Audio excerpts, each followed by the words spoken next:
దేశవ్యాప్తంగా కీలక నిబంధనలు అందుబాటులోకి తీసుకురానుంది కేంద్రం. రేపటి నుంచి పాన్ కార్డుకు ఆధార్ కార్డు లింక్ తప్పనిసరి చేసింది. రైల్వే తత్కాల్ టికెట్ బుకింగ్ కోసం ఆధార్ లింక్, ఓటీపీ కంపల్సరీ చేసింది. జూలై 1 నుంచి స్వల్పంగా రైల్వే టికెట్ రేట్లు పెరగనున్నాయి. 25% మించి వెయిటింగ్ టికెట్ల జారీకి రైల్వే శాఖ నో చెప్పింది. తత్కాల్ బుకింగ్ మొదలైన 30 నిమిషాల తర్వాత ఏజెంట్లకు టికెట్లు ఇవ్వనుంది రైల్వే శాఖ. మరోవైపు జూలై 1 నుంచి ఏటీఎం విత్డ్రాలు, క్రెడిట్ ఛార్జీల్లో మార్పులు చేసింది కేంద్రం. దేశవ్యాప్తంగా కీలక నిబంధనలు అందుబాటులోకి తీసుకురానుంది కేంద్రం. రేపటి నుంచి పాన్ కార్డుకు ఆధార్ కార్డు లింక్ తప్పనిసరి చేసింది. రైల్వే తత్కాల్ టికెట్ బుకింగ్ కోసం ఆధార్ లింక్, ఓటీపీ కంపల్సరీ చేసింది. జూలై 1 నుంచి స్వల్పంగా రైల్వే టికెట్ రేట్లు పెరగనున్నాయి. 25% మించి వెయిటింగ్ టికెట్ల జారీకి రైల్వే శాఖ నో చెప్పింది. తత్కాల్ బుకింగ్ మొదలైన 30 నిమిషాల తర్వాత ఏజెంట్లకు టికెట్లు ఇవ్వనుంది రైల్వే శాఖ. మరోవైపు జూలై 1 నుంచి ఏటీఎం విత్డ్రాలు, క్రెడిట్ ఛార్జీల్లో మార్పులు చేసింది కేంద్రం. దేశవ్యాప్తంగా కీలక నిబంధనలు అందుబాటులోకి తీసుకురానుంది కేంద్రం. రేపటి నుంచి పాన్ కార్డుకు ఆధార్ కార్డు లింక్ తప్పనిసరి చేసింది. రైల్వే తత్కాల్ టికెట్ బుకింగ్ కోసం ఆధార్ లింక్, ఓటీపీ కంపల్సరీ చేసింది. జూలై 1 నుంచి స్వల్పంగా రైల్వే టికెట్ రేట్లు పెరగనున్నాయి. 25% మించి వెయిటింగ్ టికెట్ల జారీకి రైల్వే శాఖ నో చెప్పింది. తత్కాల్ బుకింగ్ మొదలైన 30 నిమిషాల తర్వాతే ఏజెంట్లకు టికెట్లు ఇవ్వనుంది రైల్వే శాఖ. మరోవైపు జూలై 1 నుంచి ఏటీఎం విత్డ్రాలు, క్రెడిట్ ఛార్జీల్లో మార్పులు చేసింది కేంద్రం. దీనికి సంబంధించి మరిన్ని డీటెయిల్స్ శ్రీశైలం అందిస్తారు. శ్రీశైలం, రేపటి నుంచి అమల్లోకి వచ్చే దీని గురించి అప్డేట్స్ ఏంటి? సాధారణంగా కొత్త సంవత్సరం ప్రారంభంలో ఇట్లాంటి మార్పులు మనం చూస్తుంటాం. కానీ ఈసారి జూలై 1 నుంచి అనేక మార్పులు రాబోతున్నాయి. ప్రధానంగా చూసినట్లయితే రైల్వేకి సంబంధించినటువంటి కీలక మార్పులు రేపటి నుంచి రానున్నాయి. ప్రధానంగా ఎప్పటి నుంచో రైల్వే ప్రయాణికులందరూ కూడా 4 గంటల ముందే చార్ట్ ప్రిపేర్ చేయడం వల్ల చాలా ఇబ్బందులు పడ్డారు.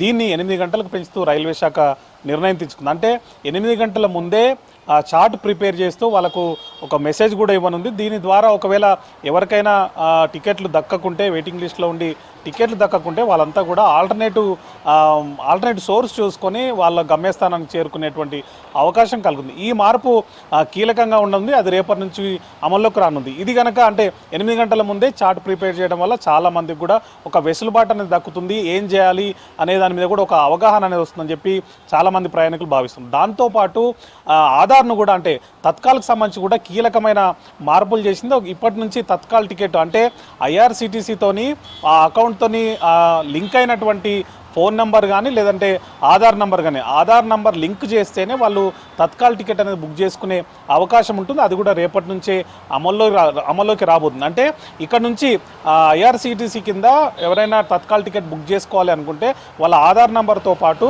ఫోన్ నెంబర్కి వచ్చేటువంటి ఓటీపీ కూడా ఎంటర్ చేయాలి. ఆధార్ ఆథెంటిఫికేషన్ కూడా పూర్తి చేయాలి. ఒకవేళ వితౌట్ ఆధారు తత్కాల్ బుకింగ్ అనేది చేసే అవకాశం లేకుండా చేసింది. దాంతోపాటు సాధారణంగా కూడా రైల్వే టికెట్లు బుక్ చేసి తత్కాల్ కాకుండా మిగిలిన టికెట్లకు కూడా ఫోన్ నెంబర్తో పాటు దానికి వచ్చేటువంటి ఓటీపీని కూడా తప్పనిసరిగా ఎంటర్ చేయాలని చెప్పి అది తప్పనిసరి చేస్తూ రైల్వే శాఖ నిర్ణయం తీసుకుంది. మరోవైపు ఇంతకు ముందుకు మనం ఏదైనా అంటే ఇంత ముందుకున్నటువంటి రేట్ల ప్రకారం ఇప్పుడు రైల్వే శాఖ సంబంధించి రేపటి నుంచి ఆ టికెట్ల ధరను కూడా పెంచేందుకు నిర్ణయం తీసుకుంది. నాన్ ఏసీ మీద కిలోమీటర్కు 1 పైసా, అదేవిధంగా ఏసీ అయితే 2 పైసలు పెంచుతూ నిర్ణయం తీసుకుంది. ఆ తర్వాత ఒకవేళ 500 కిలోమీటర్ దాటితే కనుక జనరల్ టికెట్ల మీద కూడా ఈ రేట్ అనేది పెంపు అనేది వర్తించదని చెప్పి రైల్వే శాఖ ప్రకటించింది. ఇది రైల్వే శాఖకు సంబంధించినటువంటి కీలకమైనటువంటి అప్డేట్స్. ఇవి ఖచ్చితంగా ప్రయాణికులకు సంబంధించి కొంత ఊరటనిస్తూనే, కాకపోతే రేట్లు పెంచడం అనేది కొంత భారంగా మారే అవకాశం కనిపిస్తుంది మనకు నిపుణులు చెప్తున్నారు. మరోవైపు ఆధార్ పాన్ లింక్ కూడా ఒక కీలకమైన అప్డేట్ రేపటి నుంచి ఉంది. రేపటి నుంచి అంటే ఈ రోజు వరకే ఇప్పటివరకు గడువు విధించారు. కొత్తగా ఎవరైనా కూడా ఆధార్తోని అంటే పాన్ కార్డు కావాలనుకుంటే కనుక ఖచ్చితంగా ఆధార్ నంబర్ ఎంటర్ చేయాలి. ఆధార్ ఉంటేనే పాన్ కార్డ్ అనేది రేపటి నుంచి అమల్లోకి రానుంది. అంటే మీకు పాన్ కార్డు కావాలి అనుకుంటే కనుక ఖచ్చితంగా ఆధార్ నంబర్ ఉండాలి. దాంతో వెరిఫికేషన్, ఆధార్ ఆథెంటిఫికేషన్ అయిన తర్వాతనే మీకు కొత్తగా పాన్ కార్డు ఇస్తారు. ఒకవేళ ఇప్పటికే ఉన్నటువంటి పాన్ కార్డులకు సంబంధించి కూడా ఆధార్ అనేది తప్పనిసరి చేస్తూ కేంద్రం నిర్ణయం తీసుకుంది.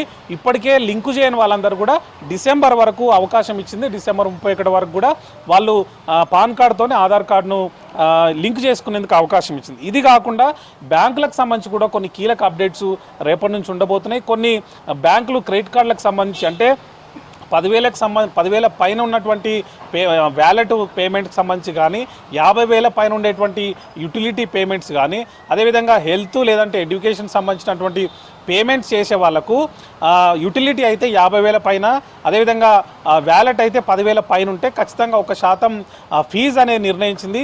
ఇది రేపటి నుంచి అమల్లోకి రాబోతుంది. దీంతోపాటు కొన్ని బ్యాంకులు రేపటి నుంచి ఏటీఎం విత్డ్రాల్స్ మీద కానీ ఏటీఎం ట్రాన్సాక్షన్ మీద కూడా కొన్ని నిబంధనలు విధించాయి. మెట్రో నగరంలో అయితే 3 సార్లు ఫ్రీగా విత్డ్రాల్ కానీ ఏదైనా ఒక ట్రాన్సాక్షన్ చేసుకునేందుకు అవకాశం ఉంది. ఒకవేళ నాన్ మెట్రో అయితే 5 సార్లకు అవకాశం ఉంది. ఇది దాటితే కనుక 23 రూపాయల చొప్పున చెల్లించాలని చెప్పి ఆదేశాలనే అది రేపటి నుంచి అమల్లోకి వచ్చేటువంటి అవకాశం కనిపిస్తుంది. దీంతోపాటు మిగిలిన ఏదైతే రేట్లకు సంబంధించి గతంలో జూలై 1 నుంచి అంటే ఏదైనా కూడా మంత్ ప్రారంభంలోనే ఎల్పిజికి సంబంధించినటువంటి ధరలు మార్పులు చేర్పులు ఉంటాయి. సో ఈ నేపథ్యంలోనే రేపటి నుంచి ఏమైనా ఎల్పిజి ధరల్లో మార్పులు ఉంటే కనుక రేపటి నుంచి అమల్లోకి వచ్చే అవకాశం కనిపిస్తుంది. ఇవి కాకుండా వాహన ధరలు కూడా రేపటి నుంచి పెరిగే అవకాశం అయితే కనిపిస్తుంది. ఇప్పటికే దానికి సంబంధించినటువంటి అనౌన్స్మెంట్స్ కూడా ఆయా కంపెనీలు చేశాయి. కార్లు కానీ ద్విచక్ర వాహనాలు కానీ వీటన్నిటి మీద కూడా రేపటి నుంచి అనేది పెంపు అమల్లోకి వచ్చే అవకాశం అయితే మనకు కనిపిస్తుంది. ఇది ఓవరాల్గా రేపటి నుంచి పెరిగేటువంటి అంశాలకు సంబంధించిన డీటెయిల్స్ శ్రవంతి.